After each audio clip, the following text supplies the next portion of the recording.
bir bak, önüme kalemi kağıdı kat. Yine ol ve derime bak, bu kabus olsun hele bir kalk. Ben de düşman hep nakat olur, istemem tatava. Adım olmuş tek atan, ben anlamı yokken şakadan. Burada herkes psikopat, acı yok hep lan sakatat. Muhtaçken siz bir tokada, kafada kalırız taka. İçerim ben bir kasa, çoraplarımı yıkasan. Kenji daima dik basar, yavşaklar yolu tıkasa da. Gelmiyorlar ipe sapa, ortak olmaz hiç hesaba. Sağlam gelip oturanlar kaldılar lan hep masada. Göt görünce hiç kasamam, tek verse bu tek kasaba. Manisalar bakmaz bana, gördüklerim hep asalak. Tek bir kafiyeden yürürüm ince belli bardak gibi. Piyasanızı pis**rim derler, bırak kimin yapıyormuş harikiri. Yol sorunda tarif edeyim, kaşınıyorsa götleriniz önce beni tahrik edin.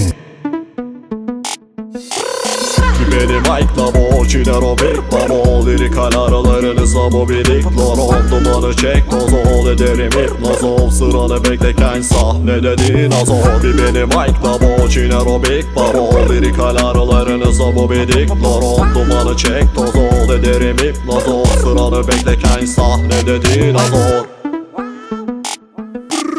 Buradan kaç baboş, füzemi kesmez doç. Bu malın hepsi boş, uyuşturucu hayır. Hayata galoş, burada sen tek godoş. Manitalar follow, siktir enayi.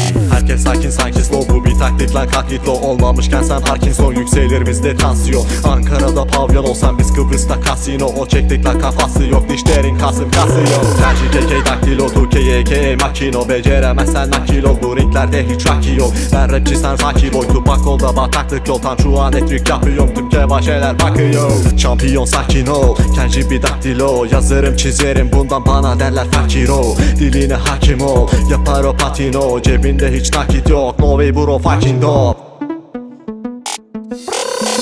Beni Mike'la boğuçiler o big babo. Lirikal aralarınıza bu birikler. On dumanı çek toz ol ederim hipnoz ol. Sıranı bekleken sahnede dinozor. Beni Mike'la boğuçiler o big babo. Lirikal aralarınıza bu birikler. On dumanı çek toz ol ederim hipnoz ol. Sıranı bekleken sahnede dinozor.